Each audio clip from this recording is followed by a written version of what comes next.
Hello, and today we're painting up an ATST. This model is incredibly simple to paint, but it's also quite intimidating on the table. So we're going to look at some weathering techniques, and without further ado, let's get into it. This is the newer version of the ATST from Atomic Mass Games. The original version was soft plastic, whereas this is a hard plastic on sprues. And you can see it also comes with two unique pilots. You got Chewbacca and General Weiss. I also got this base with it. I'm not sure if it's supposed to come with the plain base or this kind of techie base. But because we're doing an endor look today, it doesn't matter, we can just cover it up. And I'm also using these brand new God Hand clippers. And these are the clippers that Gundam model kit builders will use specifically for like kind of techie panels and much more robotic things. And yeah, they're an absolute dream. They're very expensive, but if you can kind of swallow the price, they're really, really cool, and they make such a nice clean cut. They're an absolute dream to use. I'll leave an affiliate link down below if you're interested. And if you're planning on doing a whole lot of model kits this year, I think they're a worthy investment. I'm using plastic glue to assemble all of the main pieces because I find that creates a much stronger bond. And then for any kind of structural parts, like the head attached to the neck, I'll use super glue just to ensure a quick bond so I don't have to hold it there for too long. As I'm building this, I actually left the top roof hatch off because I've got some ideas on how to magnetize this section. I've got these neodymium magnets and they're super strong. They're much stronger than your normal fridge magnet. And I'm just seeing if there's enough of an attraction between the plastic, and it looks like there is. So I've got an idea that I just want to add a small magnet to the base of these pilots. This is kind of unnecessary because they do fit in there really nicely, but I just want to make sure that there's just a small amount of magnetization just to kind of hold them in place in case the model falls over or if I put it into a storage case. So I've drilled a small hole into the bottom, and then I'm just placing the magnet in with some super glue. And there's cleaning up the edge there. And as you can see, it just has a small amount of pull, and that just means that they're in there securely, but they can still be removed and switched out. And then for the mortar on the side of the ATST, this is an optional upgrade. And so I'm going to magnetize this as well so that I can choose between a clean look or the additional weapon. And so I'm just taking the Dremel and just cleaning off the edge of this kind of stump where it plugs in. And then I'm going to replace that with a magnet and then glue the other magnet and just let that sit in there. Luckily, I had a magnet that was the perfect diameter for this, and so it fits in there nice and snugly. And then finally, I'm just going to super glue the ATST to the base. And then one thing to just kind of take note of is the notch marks in the base are used for ranges and measurement, so just make sure that it's in there facing forward. I'm starting off by priming the whole model in black. And you can of course use a spray can for this if you don't have access to an airbrush. This is just kind of saving me a little bit of time here. And I'm just making sure that the whole model is covered in a single undercoat first. And then I'm also doing the same for all of the accessories and the pilot as well. And then I decided to spray this with a neutral gray.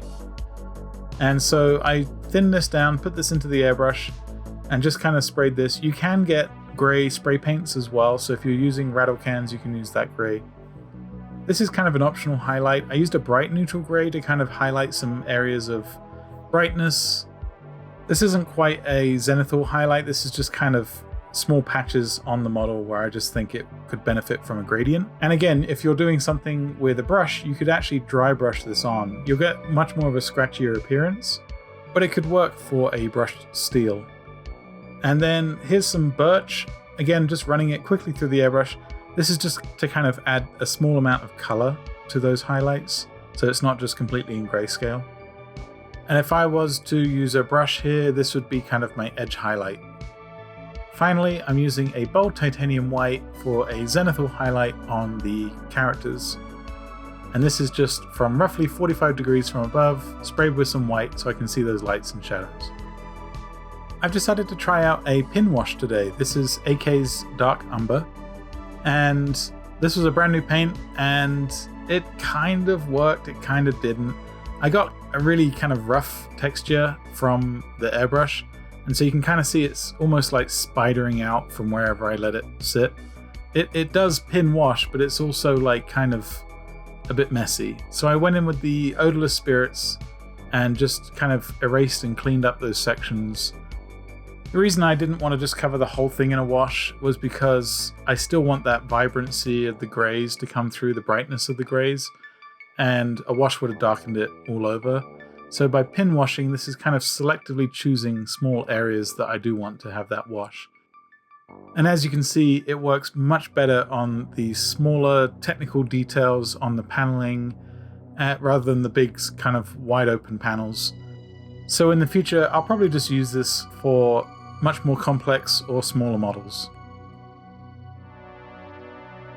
I'm starting to get much more heavier with the wash towards the bottom of the ATST, so I'm kind of really applying it in a heavy stage here because I'm really starting to imply weathering and kind of muck and grime.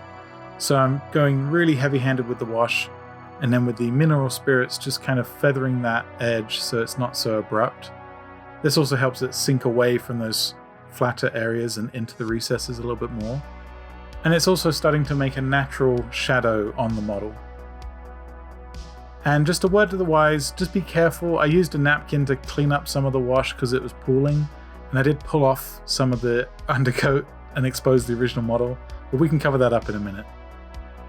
I'm starting to edge highlight some of these panels with the bright neutral grey, and this is a slow process because I'm not looking to kind of edge highlight everything. If you're looking to save time, you could probably dry brush this, but just be careful because it will make kind of a grainy look to it. And so if you want a nice clean highlighted look, I would take the time and just go around the model, just edge highlighting some of these panels. You can see I'm not outlining everything, I'm just highlighting some of the more upturned edges that would be closer to the light source. And if you're one for clean models, this would probably be pretty good. But nothing in Star Wars is 100% clean. So we're going to start with some weathering, and we're using Seraphim Sepia, and I'm just randomly dabbing this into some of the sections on the ATSD, on the legs and on the head here. I'm trying to get across the idea of either oil stains or dust or something just kind of gathering in some of these recesses. And so just taking my time and working my way around the model and just choosing areas that I think it benefits. I'm going to let my dog Tea Leaf take over for a minute while I just say thank you and welcome to our new YouTube member, Mr. Man. Thank you so much for your support, and I hope you enjoy those cool little extras. If you're interested in joining the YouTube membership program, go ahead and head to the channel and click the join button at the top.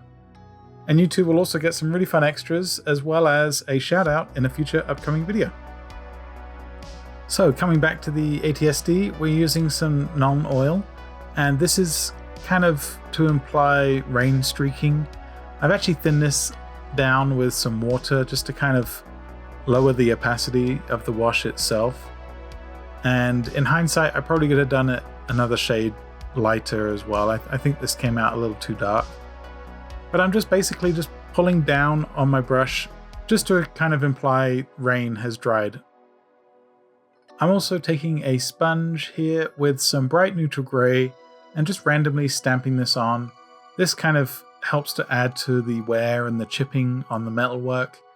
It also kind of breaks up some of those bigger areas of just plain grey. And so I'm just kind of choosing edges and strategic moments where I feel like there would be the most wear and tear. And then I've mixed up a dark grey, and I'm going back in and just dotting on small areas in those white sections. This adds a little bit more dimension to the chipping and makes it feel like it's actually indented. When it comes to weathering, the more you add, the more complex the overall piece becomes, but it also feels much more weathered. And so this is just another small detail that kind of adds to the storytelling that you're doing on this piece. I'm taking a pure black and wicking off a lot of the paint onto a napkin, and then just kind of dragging my brush across to kind of imply blaster streaks and damage. I'm going fairly light on this because I could get carried away, and oftentimes you do get carried away, but just dabbing on small amounts of black kind of adds to the idea that this has been through a battle. I'm taking that same black and then just filling in the eyes. This was a pretty tough angle to get, so I ended up flipping the model upside down and then coming at it from the other way. And then finally, I'm dry brushing some black onto the gun barrels just to kind of imply blaster scorching, and it also adds to that storytelling. Next up, I'm using a Biel-Tan green shade, and I'm just dabbing this onto the feet. This is kind of a cool little detail. I noticed on some of the reference material in the Battle of Endor, some of the ATSTs had kind of plant mush on their feet where they've been stomping through the forest, and so I wanted to recreate that here. I'm going to get the base prepped and drying, so I'm using Wet Ground from AK, and this is a texture paint. It's got some grit in the paint itself, and it also has a kind of gloss. When it dries shiny. But right now I'm just using a spatula just to kind of lay out that base and fill in those gaps on the indented details. And then I'm taking an old brush and just kind of dabbing on to the feet to kind of imply mud splatter. And this also helps tie it into the base itself so it doesn't feel like it's a separate element. Here's some stirred earth. This is another one I picked up recently, and it's great for kind of adding to that wet ground because this is much more of a dry mud feel, and this will dry very chalky and matte. So I'm using this to kind of imply that further up the leg it's actually started to dry. I'm also using a sponge to kind of just add to that texture, that detail. And while the base is drying, I'm switching over to Black Templar and finishing some of those smaller details like the wires and the pipes on the body of the ATST. For the base itself, I've gathered all kinds of endor looking ferns and lichen moss, and we're going to kind of create a overall look of something you would see in a redwood forest. So I'm taking some of those brown tufts and cutting them up and throwing them into some Elmer's glue. I'm hoping to kind of get the appearance of a forest floor where there's a lot of like plant litter and stuff from the dead trees and the dead ferns. So I'm just applying this like a paste over pretty much the whole base. And then while that's drying, I'm using that glue to glue on my tufts. So there's no real rhyme or reason here, I'm just throwing them on where I think it looks good, but I'm trying to space them out so it doesn't get too samey. And I'm just kind of playing at this point, just to see how it looks, taking a step back, making sure I'm happy with the colors. It's not too green, it's not too brown. And then for these ferns, these are actually made out of a very small paper. And so just very carefully tearing these out. They did rip a couple times, and then gluing those into place. The Elmer's glue will dry clear, so you don't have to worry about that. And then finally, I'm just adding a little bit of warmth back into the dirt. So this is Mournfang brown, and I'm sponging this on with an old brush just to kind of bring up some of that saturation and get it looking closer to the forest moon of Endor. Moving on to the pilots, I'm starting off by using Apothecary White on General Weiss. And this is actually kind of a light grey contrast paint, and it works really well under that nice white undercoat. So I'm just letting that settle into the recesses, and then using the Black Templar contrast paint for his belt, his gloves, and the very small amount of boots that you can see sticking out of the base. I'm doing a quick base coat of Hardened green on his helmet, and I kind of felt that this was maybe a little too green. It was great for like the recesses and the shadows, but I ended up switching over to field grey and using that as kind of the main color. But I left some of that Hardened green under his helmet and kind of around the seams of the goggles, just to kind of imply shadow. And for the highlight, I've started to introduce some green sky, so I'm mixing this into that field grey and starting to build up those highlighted colours. I'm not going to spend too much time on these characters overall because you won't really see too much of them once they're in the cockpit and with the hatch open behind them. So for now, I'm just adding some very quick highlights and really just getting them to the point where I'm happy with them, but there's not too many details on them. Here's some bright neutral grey, and I'm just using this for the top part of the sleeves and the top section of the chest, and then going in with a pure white and edge highlighting some of those wrinkles and folds in the fabric.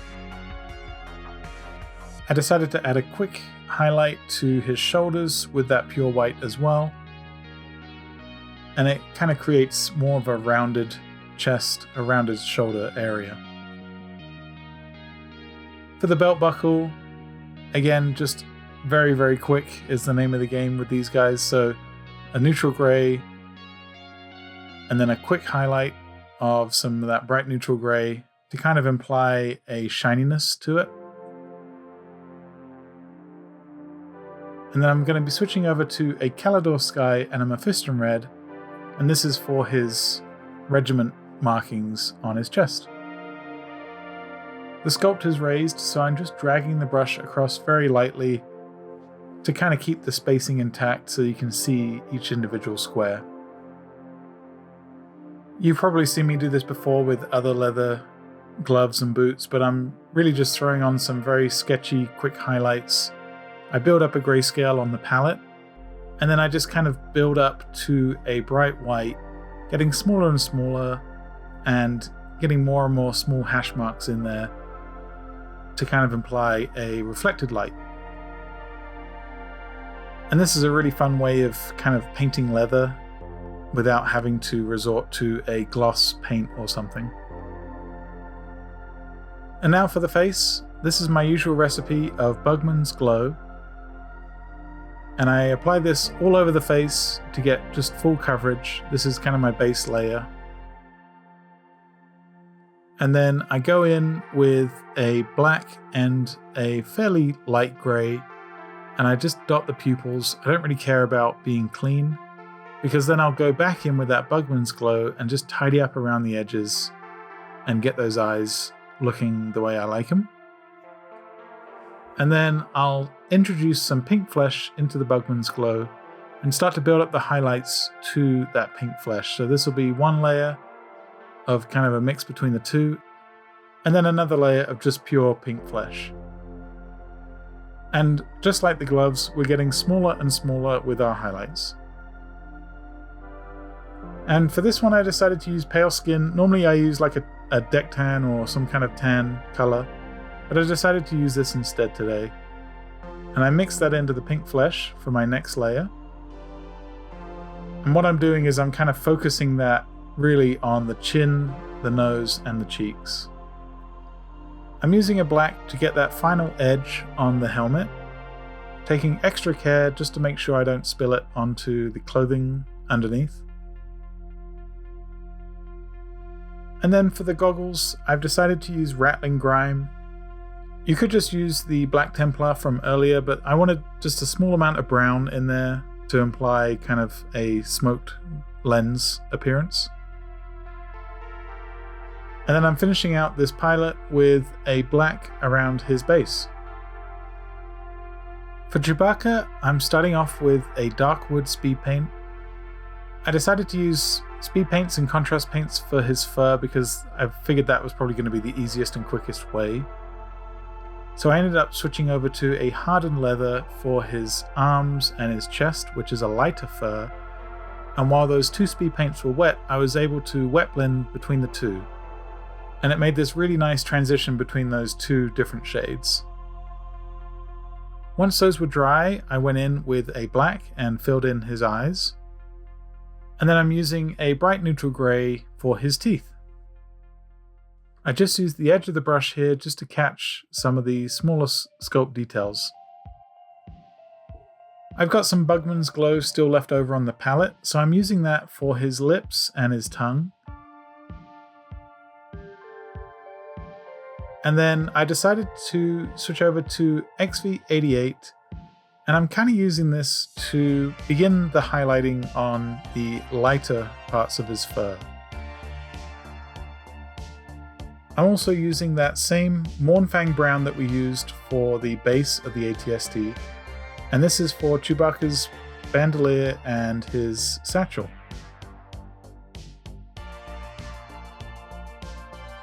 With that XV88, I decided to just kind of mix in some of that pale flesh from earlier, and it makes a really nice highlight because it doesn't desaturate the color like a white would, but it still keeps that warmth, but increases the brightness.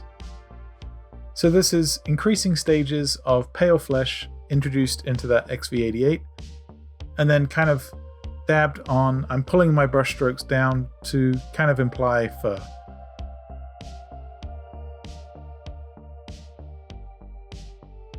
And then lastly, for the darker areas of fur, I'm using Baneblade brown, and still using that same technique of just pulling the brush down and making these very, very small micro strokes. And then for this highlight, again, I decided to throw in some of that pale flesh, and it worked out really nicely. I was worried that he might look too shiny if I had too much white on there, but the pale flesh kind of keeps that yellow in there. And then finally, I'm highlighting some of the pouches or the spare magazines on Chewbacca's bandolier. Can you get more iconic than the ATST? I think ever since I was a kid watching Return of the Jedi, I've always loved these designs, and that final fight on Endor is just so memorable because of these machines. I had a blast painting this vehicle, and it can seem intimidating to begin with because it's so big, but once you start breaking it down into sections and get most of the work done with the weathering, it really does just become a fun, small exercise in attention to detail and storytelling. As always, I would love to hear your thoughts in the comments below. Did I do too much weathering? Not enough weathering? And also, you can see here, this is the old ATST. I painted this one when Legion first came out, so how does it compare? And which one do you prefer? Subscribe to the channel if you want to see more Legion tutorials and more miniature painting stuff in the future. And drop a like if you've enjoyed this video. Thank you so much for watching, and I will see you all in the next one.